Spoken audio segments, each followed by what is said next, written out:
राधे राधे। जय श्री कृष्णा। उत्पन्ना एकादशी व्रत कथा। श्री सूत जी बोले, हे विप्रो, भगवान श्री कृष्ण ने विधि सहित इस एकादशी महात्म्य को अर्जुन से कहा था। प्रभु में जिनकी श्रद्धा है वे ही इस व्रत को प्रेम पूर्वक सुनते हैं और इस लोक में अनेक सुखों को भोग कर अंत में वैकुंठ को प्राप्त करते हैं।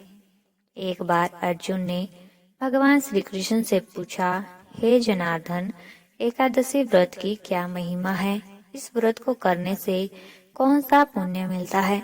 इसकी विधि क्या है? सो आप मुझे बताने की कृपा करें।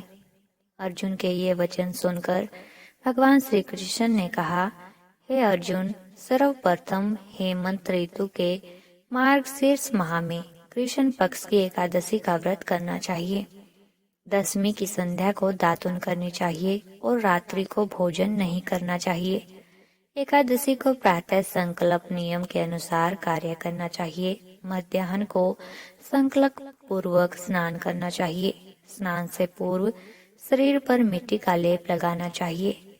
स्नान के बाद मस्तक पर चंदन का तिलक लगाना चाहिए। चंदन लगाने का मंत्र इस प्रकार है, अश्व क्रांते रथ क्रांते विष्णु क्रांते वसुंधरे उद्धृत तापी वराहेण कृष्णेन सतबाहुना मृतिके हर में पापयन मया पूर्वक संचितम त्वचा हतेन पापेन गच्छामि परमाम गतिम। स्नान के उपरांत धूप दीप नैवेद्य से भगवान की पूजा अर्चना करनी चाहिए। रात्रि में दीपदान करना चाहिए। ये सभी सात्विक कर्म भक्ति पूर्वक करने चाहिए। रात में जागरण करते हुए श्री हरि के नाम का जप करना चाहिए तथा किसी भी प्रकार के भोग विलास या स्त्री प्रसंग से हमेशा दूर रहना चाहिए। हृदय में पवित्र एवं सात्विक विचारों को ही स्थान देना चाहिए। इस दिन श्रद्धा पूर्वक ब्राह्मणों को दान दक्षिणा देनी चाहिए और उनसे अपने पापों की क्षमा मांगनी चाहिए। धार्मिक जनों को शुक्ल पक्ष और कृष्ण पक्ष की दोनों एकादशियों को एक समान समझना चाहिए। इसमें भेदभाव नहीं करना चाहिए। ऊपर बताई गई विधि के अनुसार जो मनुष्य एकादशी का व्रत करते हैं उनको शंखोद्वार तीर्थ एवं दर्शन करने से जो पुण्य प्राप्त होता है वह एकादशी व्रत के पुण्य के 16वें भाग के बराबर भी नहीं है।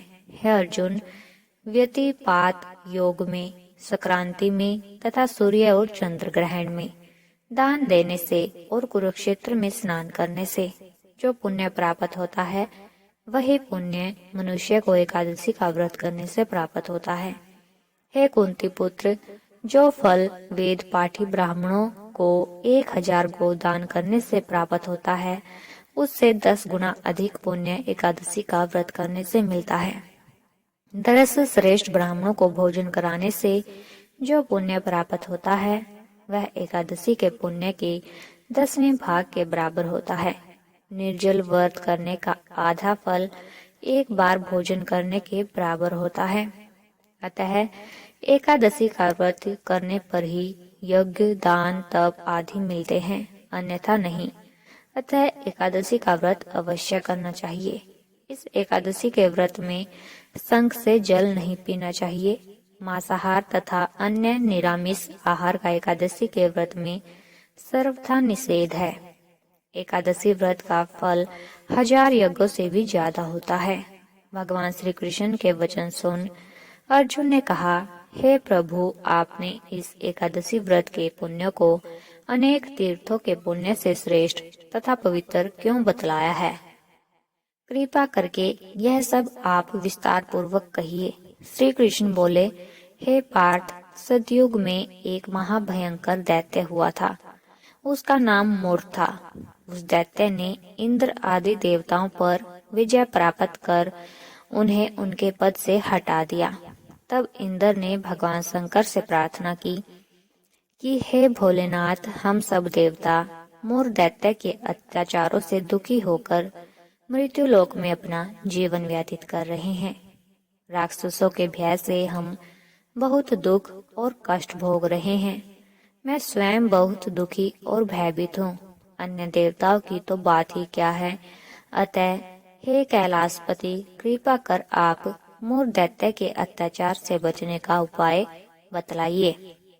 देवराज की प्रार्थना सुन शंकर जी ने कहा, हे देवेंद्र, आप भगवान श्री हरि के पास जाइए। मधुकैटभ का संहार करने वाले भगवान विष्णु देवताओं को अवश्य ही इस भय से मुक्त करेंगे। महादेव जी के आदेश अनुसार इंद्र तथा अन्य देवता क्षीर सागर गए, जहाँ पर भगवान श्री हरि शेष सैया पर विराजमान थे। इंद्र सहित सभी देवताओं ने भगवान विष्णु के समक्ष उपस्थित होकर उनकी स्तुति की। हे तीनों लोकों के स्वामी, आप स्तुति करने योग्य हैं। हम सभी देवताओं का आपको कोटि कोटि प्रणाम है। हे दैत्यों के संहारक, हम आपकी शरण में हैं। आप हमारी रक्षा करें। हे त्रिलोकपति, हम सभी देवता दैत्यों के अत्याचारों से भयभीत होकर आपकी शरण में आए हैं। हमें दैत्यों ने स्वर्ग से निकाल दिया है और हम सभी देवता बड़ी ही दयनीय स्थिति में मृत्युलोक में विचरण कर रहे हैं। अब आप ही हमारे रक्षक हैं, रक्षा कीजिए। हे कैलाशपति, हे जगन्नाथ, हमारी रक्षा करें।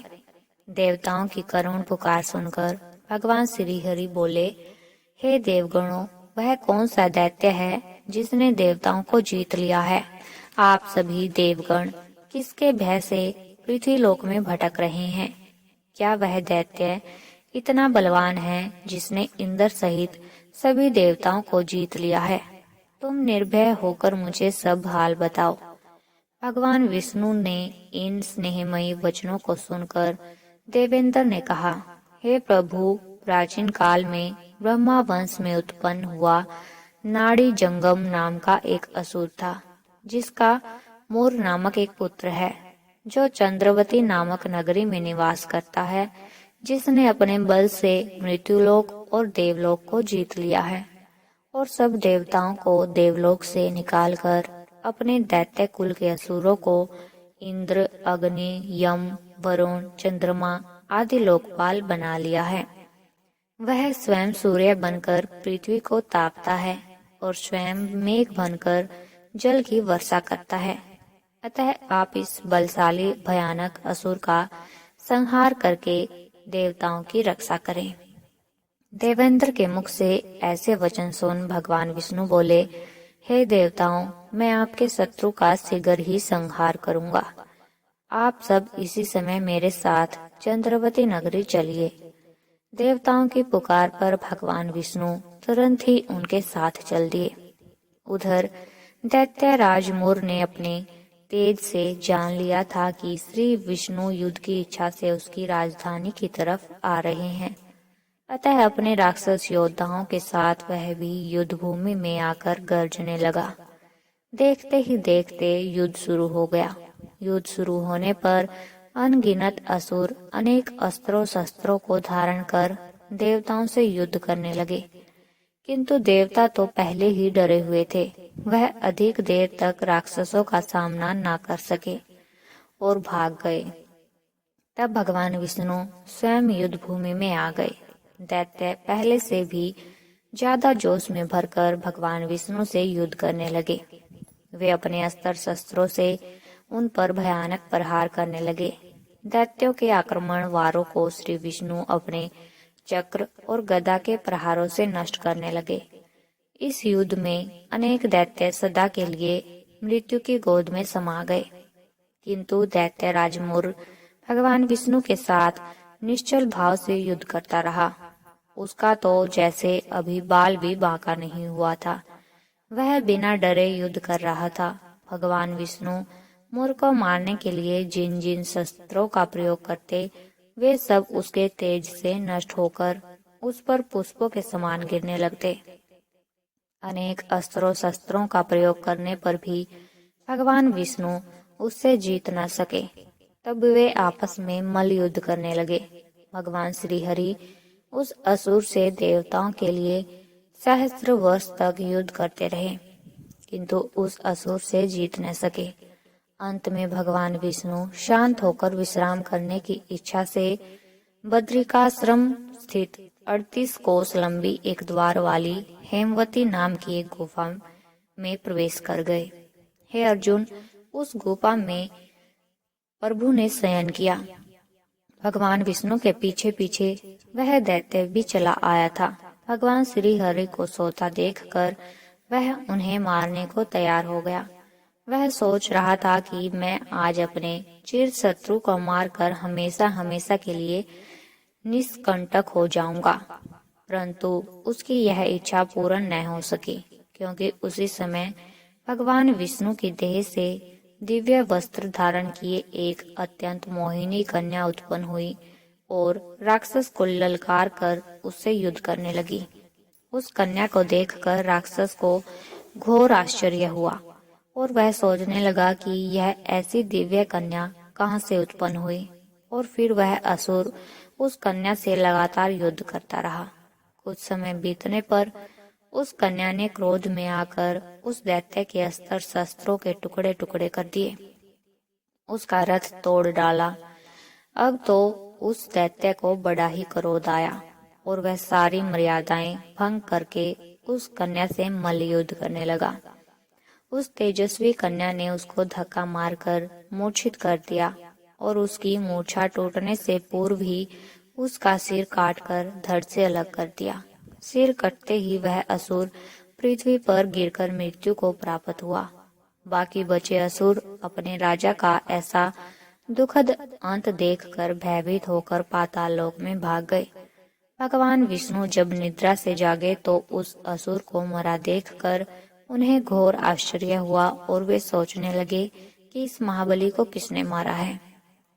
तब वह तेजस्वी कन्या श्री हरि से हाथ जोड़कर बोली, हे जगदीश्वर, यह असुर आपको मारने को उद्यत था, तब मैंने आपके शरीर से उत्पन्न होकर इस असुर का वध किया है। कन्या की बात सुन भगवान बोले, तुमने इस असुर को मारा है, अतः हे कन्या, मैं तुमसे अत्यंत प्रसन्न हूँ। इसे मारकर तुमने तीनों लोकों के देवताओं के कष्ट को हरा है, इसलिए तुम अपनी इच्छा अनुसार वरदान मांग लो, मैं तुम्हारी प्रत्येक इच्छा को पूर्ण करूंगा। भगवान की बात सुन कन्या बोली, हे प्रभु, मुझे यह वरदान दीजिए कि जो भी मनुष्य या देव मेरा व्रत करे उसके सभी पाप नष्ट हो जाएं और अंत में उसे स्वर्ग लोक की प्राप्ति हो। मेरे व्रत का आधा फल रात्रि को मिले और उसका आधा फल एक समय भोजन करने वाले को मिले। जो श्रद्धालु भक्ति पूर्वक मेरे व्रत को करे वे निश्चय ही वैकुंठ लोक को प्राप्त करे। जो मनुष्य मेरे व्रत में दिन तथा रात्रि को एक बार भोजन करे वह धन धान्य से भरपूर रहे।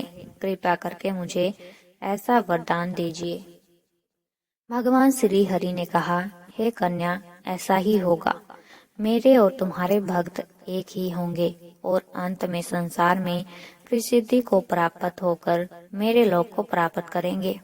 हे कल्याणी, तुम एकादशी को पैदा हुई हो, इसलिए तुम्हारा नाम भी एकादशी हुआ, और क्योंकि तुम मेरे अंश से उत्पन्न हुई हो, इसलिए संसार में तुम उत्पन्ना एकादशी के नाम से जानी जाओगी। तथा जो मनुष्य इस दिन व्रत करेंगे उनके समस्त पाप समूल नष्ट हो जाएंगे। तुम मेरे लिए अब तीज, अष्टमी, नवमी और 14 से भी अधिक प्रिय हो। तुम्हारे व्रत का फल सब तीर्थों के फल से भी महान होगा। यह मेरा अकाट्य कथन है। इतना कहकर भगवान श्री हरि उसी स्थान पर अंतर्ध्यान हो गए। श्री कृष्ण ने कहा, हे पांडुपुत्र, एकादशी के व्रत का फल सभी व्रतों व सभी तीर्थों के फल से महान है। एकादशी व्रत करने वाले मनुष्यों के शत्रुओं का मैं जड़ से नाश कर देता हूँ और व्रत करने वाले को मोक्ष प्रदान करता हूँ। उन मनुष्यों के जीवन के जो भी कष्ट होते हैं मैं उन्हें भी दूर कर देता हूँ। अर्थात मुझे अत्यंत प्रिय एकादशी के व्रत को करने वाला प्राणी सभी ओर से निर्भय और सुखी होकर अंत में मोक्ष को प्राप्त होता है। हे कुंती पुत्र, यह मैंने तुम्हें एकादशी की उत्पत्ति के विषय में बतलाया है। एकादशी व्रत सभी पापों को नष्ट करने वाला और सिद्धि प्रदान करने वाला है। श्रेष्ठ मनुष्यों को दोनों पक्षों की एकादशियों को समान समझना चाहिए। उनमें भेदभाव करना उचित नहीं है। जो मनुष्य एकादशी महात्म्य का श्रवण व पठन करेंगे उन्हें अश्वमेध यज्ञ के समान फल प्राप्त होगा। यह मेरा एकाट्य वचन है। बोलिए श्री विष्णु भगवान की जय। श्री एकादशी माता की जय।